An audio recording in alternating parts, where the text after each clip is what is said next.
Yes, you can do a Roth conversion. Oh crap, was that legal or tax advice? Or was it just financial planning? Who knows? Welcome back to another amazing episode of the Perfect RA podcast. I am your co-host, Micah Shalansky, but not with me today is not Matthew Jarvis. In fact, we replaced him with two amazing guests. One of them, you guys know from previous, is our good friend, Stephen Jarvis with Retirement Tax Service. Stephen, how you doing, sir? I'm doing really well, Micah. I'm glad to be here. Excellent. And we actually have another special guest that has not made an appearance on our podcast yet, but if you don't follow her, you should. Layla Shaver, who is an attorney who's going to answer all of our complex SEC and FINRA questions. Layla, how you doing? I'm well, Micah. Excited to be here.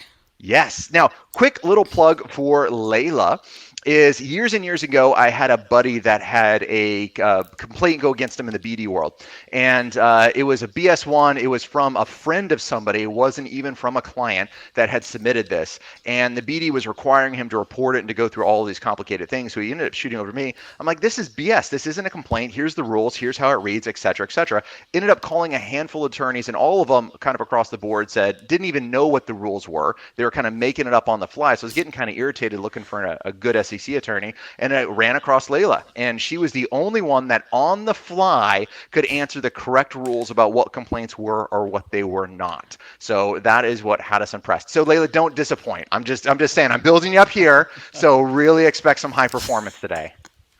I've never had any complaints. Perfect. We'll go with that. All right. Well, we wanted to have you two on the podcast because one of the things we hear about so much from our listeners, as you guys know, we are huge into tax planning. We're huge into estate planning, which gets into the legal side as well. But we get this feedback all the time from advisors that says, well, I can't give tax advice. I can't give legal advice. And it's like, well, newsflash, neither can we. I'm not a CPA, nor am I an attorney, so I can't give advice in those areas. But where's the line? And then we get our BDs that can push back on us that says, well, you can't talk about Roth conversions because of this. You can't talk about estate planning documents because of this, right? Because you're not an attorney, etc. So I thought it'd be great to have us together. We got Stephen, you on the CPA side, Layla, we have you on the attorney and SEC side that can come in and says, okay, let's dissect this a little bit, because sure, there's a little bit of gray area, but there's also some pretty solid grounds where advisors can give and talk about these particular things without crossing into giving legal advice, or at least that's my opinion. Hopefully I'm not going to be wrong. Layla, what are your thoughts? No, I agree. I think what prevents a lot of advisors from kind of going down these paths is they just don't know. They haven't been taught. They haven't been told. There hasn't been real clarity over the do's and don'ts. And I hope this is an opportunity for them to take what we're discussing today, and hopefully they'll feel empowered to go right back into their offices and start having these discussions. Love it. Now, Stephen, you work with a lot of advisors on the retirement tax services side. So you get this cool role that is not only helping advisors understand taxes, but you actually get to communicate directly to their clients with them so they can avoid this whole tax advice issue that sometimes come up with BDs. But what do you hear from advisors? You know, Micah, my experience working with all these advisors is that there's this fear around tax advice, right? That I don't, whether it's in the BD world or the RIA world, maybe it's a spectrum, but I don't want to give tax advice because some terrible thing is going to happen if I do give tax advice. But I honestly can't tell you of any stories that people have told me about what that terrible thing is. There's all this fear and anxiety, but it's what is it you think is going to happen? What is worst case scenario for you that you give this alleged tax advice, and now what crazy thing is going to happen? And no one ever sees it through to that end. They just Sure. kind of stop at, hey, this might be tax advice, so I better not do anything. And so as I work with advisors, I really try to focus on what are we trying to help the client do, and then how do we get there? So as the advisor side, and then Layla, I got a question for you, ma'am. As the advisor side, here, when I was back at a BD, here was my concern that would come through. I would give a tax recommendation to a client from a financial planning standpoint. Let's just say it wasn't even close to SEC or FINRA issues, but it violated the policy of my BD. Now I got some compliance dude that says you're giving tax advice. I say, no, I'm not. He says, nope, this violates our policy. You can't give tax advice. Boom, I get a 30-day letter and now I get kicked out, which not so funny. I was talking to a guy yesterday who's at Wedbush, and he was just getting off the phone with a friend that kind of happened to him. And he was a $900 million shop. Yeah, so it's not like he's some low-end producer that went somewhere. He got a 30-day notice, and it was so great. The BD sent it to him. They've known about this issue for 2 weeks. They also knew he was going out of town to Israel for 2 weeks, and they sent it to him the morning he was leaving. Isn't that just outstanding? All right, so that's the fear, right? Now, I'm not saying that's valid or whatnot, but from the advisor, that's my fear going through this. So, Layla, help us out here. Let's just focus on tax. I want to get to the estate planning and legal side too, but let's focus on tax and let's make it super easy. I got a client that in their situation, I think would make sense for them to do a Roth conversion. Tax rates are going up based on our current tax law. We just know that's going to happen, right? So tax rates are going up. I think they should do a Roth conversion. What's tax advice? What's not tax advice from the FINRA SEC world? What am I allowed to say or not? You can talk to your clients about different investments, different investment vehicles. You can talk about the implications of those investment vehicles. You are required, especially in the RIA world, right, where you are held to a fiduciary standard, you're required to talk about tax implications of certain of these investment strategies and products. All right, so that's the easy part. Now you're talking about a recommendation on using a tool, right, to give them more advantageous tax circumstances. You're allowed to talk about that. Now, I think where a lot of advisors get uncomfortable is because most advisors don't have access to their client's entire portfolio of investments. You've got these. Oh, let's stop right there. That's going to be an action item. You need to fix that one right there. We're going to get to that in a minute. So sorry, Layla. Yeah. Please continue. But that's one of the concerns is I'm giving advice on something that I may not know the whole picture. But I think that's where you can provide disclosures that you put in an email or a letter. Based on what I can see and have access to, this would be an advantageous tax vehicle for you to do this. And this is why. And then, of course, you can always put in like that kind of catch-all, but talk to your tax attorney, talk to your CPA if there's something else that I don't have access to that may change this. But I think that's something you absolutely should. I think you fail to meet your responsibility as a fiduciary if you avoid that conversation. So, and that's just not in the RA space, right? That's a CFP. If you're a CFP, then you're supposed to be a fiduciary, right? Now, I can make fun of that all day long, but that's a different discussion. So you're supposed to hold to those requirements. I think, Layla, one of the best disclosures I got from a BD when I work with them was they wanted me to put a disclosure on giving tax advice. And it says, fine, Micah, you can say they should do a Roth conversion, but you got to tell them to talk to a competent tax advisor. Whoa! You just said I was the incompetent. Do you know what that means? Oh God, that's something I could have fun with all day. Like who's considered competent, and it's the same way I say that just because you have a JD after your name doesn't mean you're a competent attorney. Absolutely. Well, you have to also consider BD world's a completely different beast, right? You have regulation best interest. You have firms that are large and antiquated, aren't properly staffed in supervision or compliance. So it's simply easier to put together these policies that say, no, don't do this. And if you do, you're going to get in trouble. With no basis in regulation, fact, law, whatever. It's just a mere fact that they're not well staffed enough to deal with it. And keep in mind, let's give them, and Steve, I got a question for you on this, the same thing in just a second, but let's keep in mind how this is set up, that their job is not to have the same education level that you have. They don't. That's not their role. Their role is fully to understand compliance and to protect the firm. That is their job. So when we're working with compliance, it's just that. We're working with compliance. They shouldn't be viewed as an obstacle. Yeah, we can rag on them, we can do these other things, but we got to work with our compliance department if we want these things to go through. In that particular case, if I had called up and called the guy a friggin' idiot for calling me incompetent, right, he might have just dug in. And then what's my recourse that's there? Versus having a little joke about it, talking about it and saying, hey, I want to make sure we're all protected. Is there another way that we could reword this, right? And let's ask for some help as we go through this. All right, Stephen. Same discussion. You're the CPA. I am not. I told a client to do a Roth conversion, regardless of whether you think it's a good idea or not. Would you be offensive and say that man, Micah as a CFP has now crossed the threshold, and from your perspective, I'm giving tax advice? So, Micah, whether I'd be offended or not probably depends on when I find out about it. Because honestly, it's interesting you ask the question that way. When clients come to me, and like you said, I work with advisors all the time and shared clients. I'm not actually thinking in terms of, hey, was this tax advice or not? I'm thinking about, okay, what are the tax implications, and are there anything else we need to consider? I'm not taking the time to evaluate whether you gave tax advice. But why I started with when I'm finding out is because where a lot of advisors get this wrong is that they talk to their client about a tax topic. They put their disclaimer at the end of, oh, but you should go talk to a competent CPA if you can find one.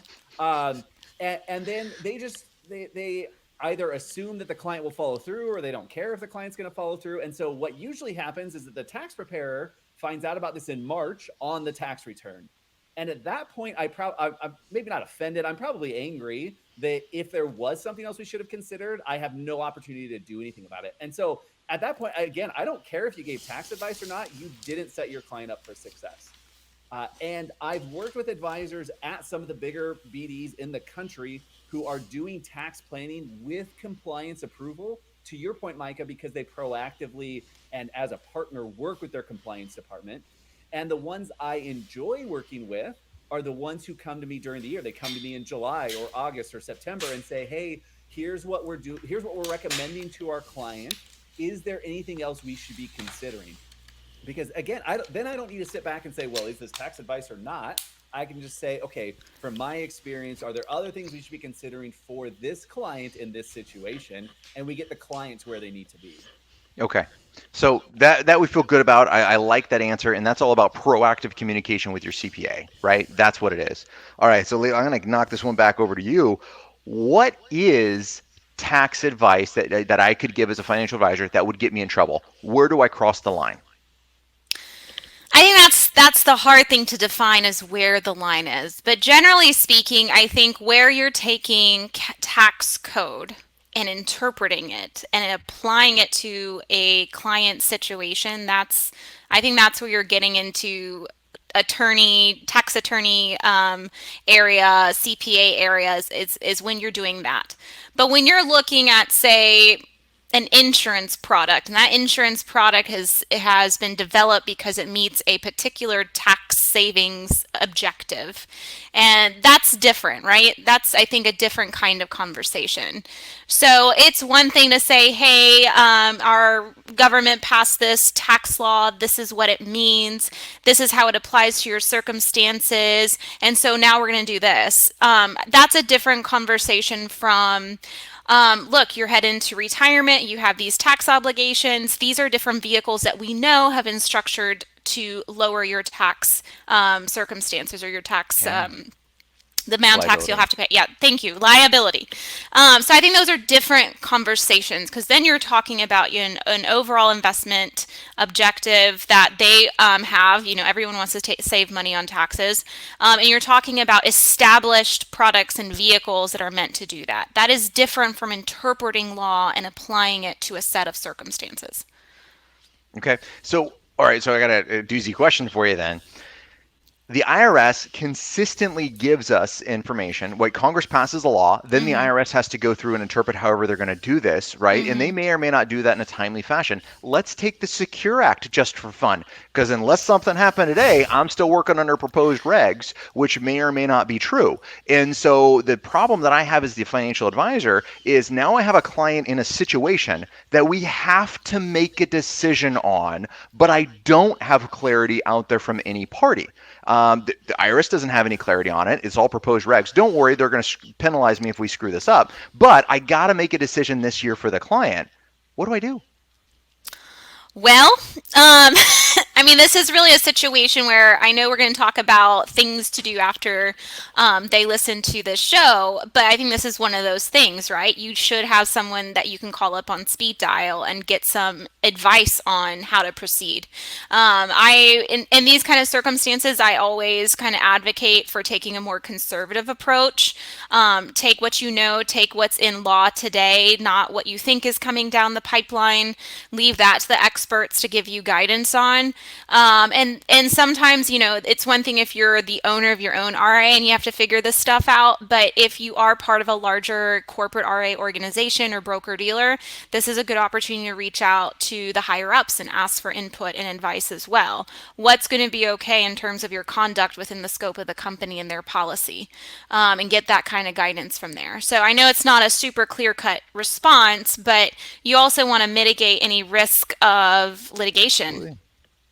Yep, on either end, right? And this could be an issue where you don't even have a client complaint, but the Yeah. BD, the RA, the SEC takes a adverse reaction to you because they don't like the way you did it, right? So not every time you're going to get an action against you from a compliance standpoint has to initiate from a client complaint. Well, I'm making that up. That's what I No, think no, anyways. Layla, is that true? that's very true. We're dealing more and There, more that's with legal advice. Very true. advisors. Yeah, we're dealing more and more with advisors that are being terminated for cause for violating certain policies of the firm that don't necessarily align with them having done anything wrong from a Yeah. legal or regulatory perspective. So I think this would be a really good situation to follow up with your firm, if Mhm. there is a chief investment officer or someone within the organization that can provide that guidance. There are a lot of these larger firms that will take positions until they have an attorney that advises them otherwise. And most of the times, I would say the advisors who are getting terminated because of these issues, the first question, especially this one I heard about you just yesterday, this weekend, the first question I asked after I found out why he was terminated, I was like, oh, who'd you piss off? Because that was the real issue, right? You had already made somebody mad and they were looking for a reason to get rid of you. All right, Stephen, from your perspective, the CPA, let's just take the Secure Act. We got proposed regs, right? We have no idea what it is. We have to make decisions to file on their taxes. You got to make one of these decisions with a client, with an advisor, client, direct client relationships, etc. What are you going to do? Yeah, I'm definitely going to take a similar approach to what Layla is talking about. Of when we're dealing with proposed, and to your point, the IRS doesn't have a good track record of setting us up for success on these things, and they're also not really big on logic or reason on a lot of things. So, I mean, we Amen. can. Amen. So yes, I mean, conservative is the word that comes to mind. I don't know that that's always the correct word for it, but I'm going to take a cautious approach. I am going to take a wait and see approach for as long as I can, fully acknowledging that we still might get to a point where it is proposed regulations and we have to make a decision. And then I'm going to take the information I have and make the best decision I can for that situation. I'm going to make sure it's clear to the advisor and to the client that I'm going to say, hey, listen, we're dealing with proposed regulations here. Here's what I'm looking at and why I'm recommending this for your situation. And we're going to keep looking at this. We're going to come back and help you if this comes out differently. But where if we can wait, I'm going to wait. But sometimes we've got to do the best we can with what we know right now. So the way I'm going to do that from an implementation standpoint, and let me know if you guys would have any better ways of doing that. If so, don't worry, we will post edit this thing so I don't look totally bad. All right. What I do with a client is, I think Layla, to your point, you have to explain both sides of it. So I'm going to come to the client and let them know look, this is uncharted territory. The IRS has not made a ruling on this that any of us know. It could go either way. Here's the reason we're recommending this. Here's why it could go, but here's the downsides if the IRS rules this other direction. Then what I want to do is I want to probably actually before that, I want to bring in my third parties. I want to bring in another financial advisor to look at this to say, hey, is there another area that I missed in this niche and specialty? I also want to bring in another CPA. Why do I go to another financial advisor first? Sorry, Stephen. They're generally easier to work with and more educated on how this crap works.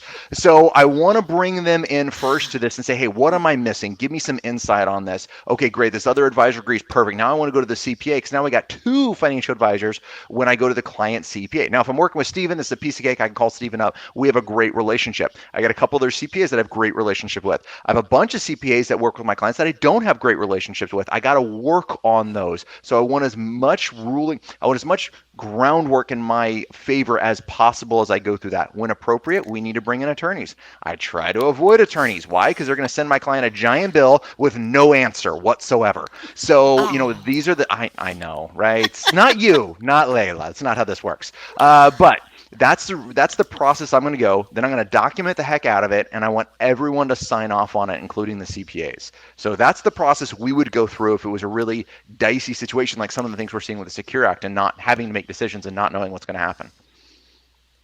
Yeah, Micah, I think that sounds great for an approach with the Secure Act. I want to take a second. Maybe I'm going off in the wrong direction here. But for people listening, this gets to what Layla said earlier of interpretation versus application. When we're dealing with proposed regs, we are very much in the realm of interpretation. That's why there's such an involved process to what you're describing. But don't take that and apply it to every other tax situation. Such a great point. There's so much tax code out there that it's law. It's been interpreted. We know in general how the IRS responds to it, whether we agree with it or not. That's not relevant. We know how it's been applied, and so there is so much that advisors can do that is established tax code, it's established tax strategies, and now we're just talking about how does it apply to this situation. And we can do that all day. That's where we're making recommendations based on kind of established best practices, established policies and planning. We don't, maybe the process isn't quite so involved. We still want to make sure that we're asking good questions and have a process for it. But there's this whole ocean of tax planning we can do that is not interpreting proposed or existing tax law.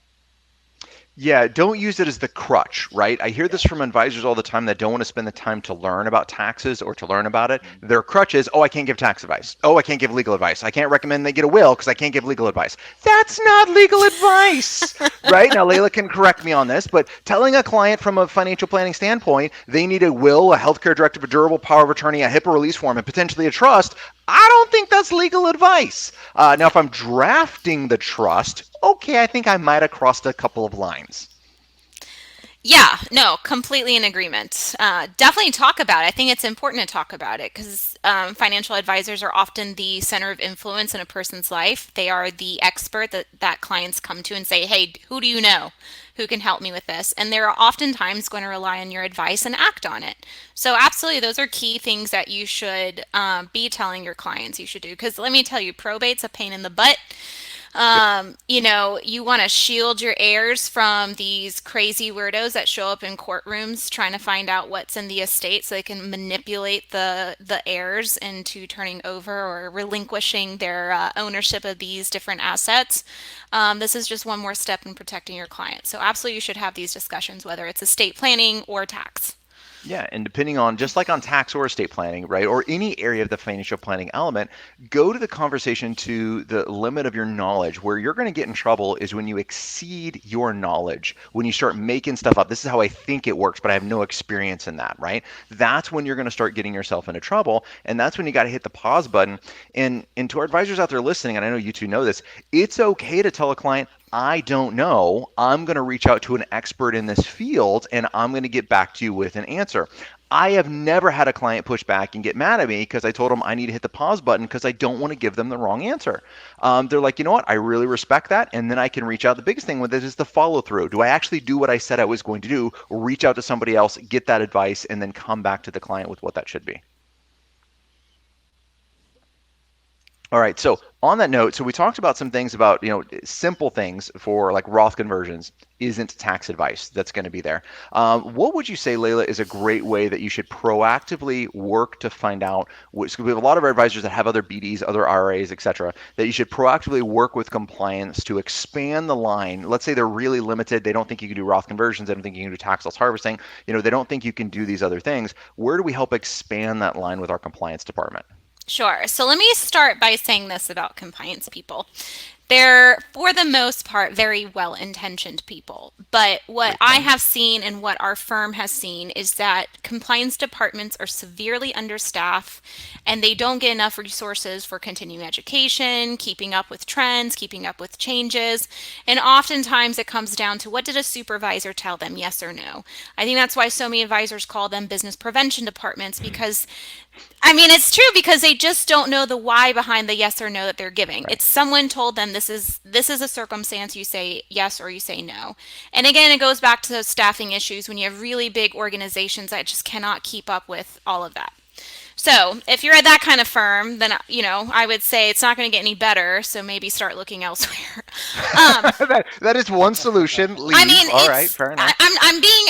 Listen, there's a lot of consolidation happening in the marketplace. That's just a reality. As firms get larger, they're going to be able to spend less and less time with you one-on-one.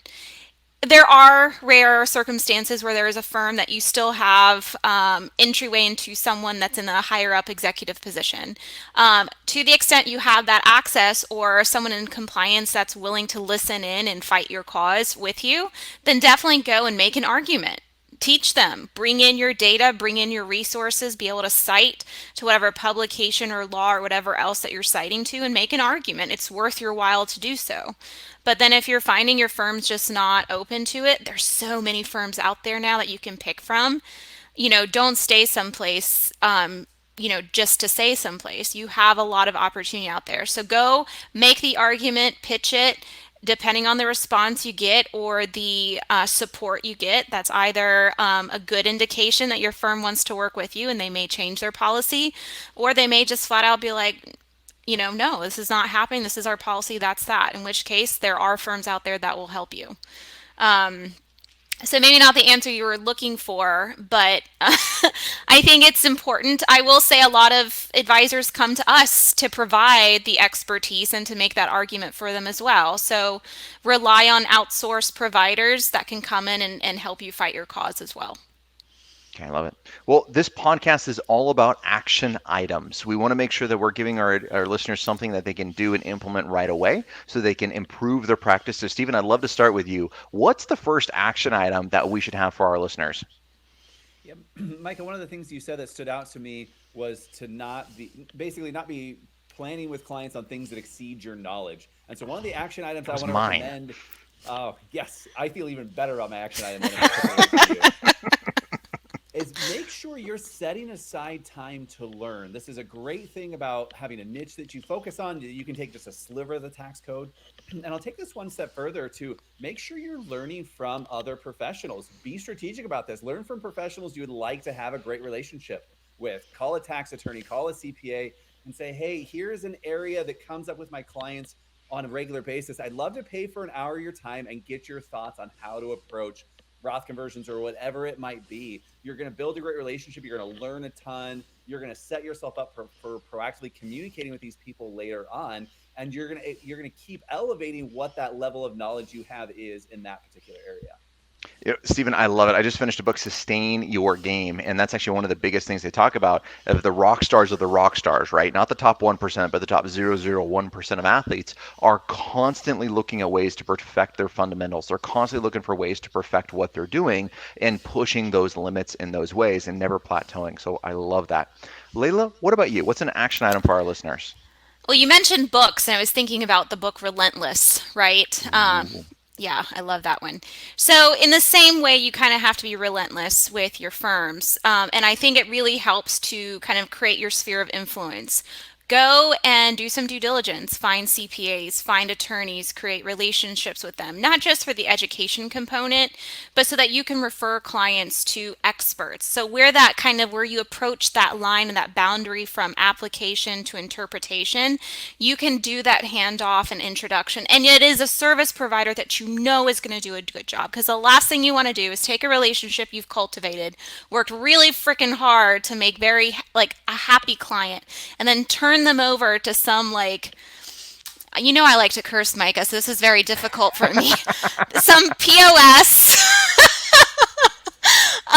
that treats them with disrespect, is non-communicative, doesn't communicate. You want to.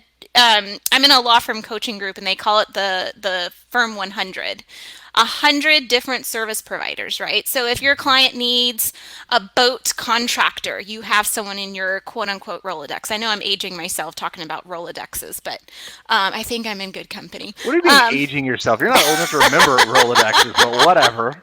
I have one. What are you talking about? But I love the old school stuff. That's how I know I've gotten old. But yeah, I think it's really important to go out and find these really key players that can be people that you refer business to, that you bring in for their level of expertise.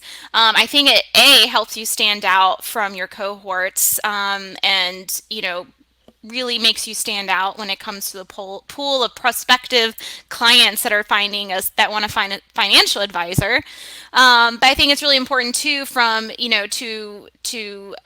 all the points we've made today of constantly being on your game and learning more and being able to provide that to your clients. So education piece is great, but I think doing the due diligence and having that core group of professionals that you can bring in and support your role as financial advisor is really key. And for our members of the Perfect RA, keep in mind we have checklists on how to interview COIs from attorneys and CPAs, right? So if you're going to meet with them and you need a checklist to go through it, take ours, modify it, tweak it, whatever, but at least it's a template to start with as you start working with these other ones. All right, Layla, the other one I'm going to add to the action item, because you had said some weird thing at the beginning. It just like blew my mind that a financial advisor doesn't have all of their clients' assets, right? So if that is still happening, as crazy as that may seem, boy, hard push on this one. You got to get your clients' assets. And this isn't from a revenue standpoint. This is from a planning standpoint. I truly believe in my heart of hearts, if I do not have my arms wrapped around this entire package, I cannot give them good advice. And that is a deal breaker for me. Now, I got a client who's working in the TSP. No, I can't transfer the TSP over under certain circumstances. I'm not saying that. But I got to have my arms around every single piece of their financial plan in order to give real advice. And when that asset is eligible, yeah, it needs to come over so that we can help do that financial planning. Otherwise, you're setting yourself up for a complaint. And I'd rather have you chat with Layla about fun stuff that's going on, or maybe just ADV updates, less fun, but routine stuff, than, oh crap, I got a client complaint and now she needs to fight that for you. All right. On that note, Layla, where can our listeners find out more about you? Sure. So we're all over social media. So myralawyer.com is our website, and you can find us on LinkedIn, Twitter, and Instagram. Don't look for me anywhere else because I'm too old to be on these new social media platforms. No, I'm kidding. You can pretty much find us anywhere. We also have some great videos on our YouTube channel. Again, it's My RA Lawyer. Perfect. And Stephen, where can our listeners already know a lot about retirement tax services because you guys do such wonderful work, but tell us more. Where can our listeners find out more about you? Yeah, the Retirement Tax Services podcast is a great place to hear tax-focused content for advisors. I'm very active on LinkedIn, and similar to Layla, I have not ventured into any of those other platforms, so don't look for me there. No TikTok channel just yet? All right, we'll work on them. Some CPA TikTok dancing? All right. Well, this podcast is, again, all about these action items. It's about taking it. It's about learning and improving. Now, help us with our goals. We got some ambitious goals this year to get this information out to more and more advisors. So if you think this is helpful, jump in iTunes, give us 5 stars. Come on, you made it this far. 5 stars in iTunes. Share this with your friend to get this content out. And until next time, happy planning. Happy planning.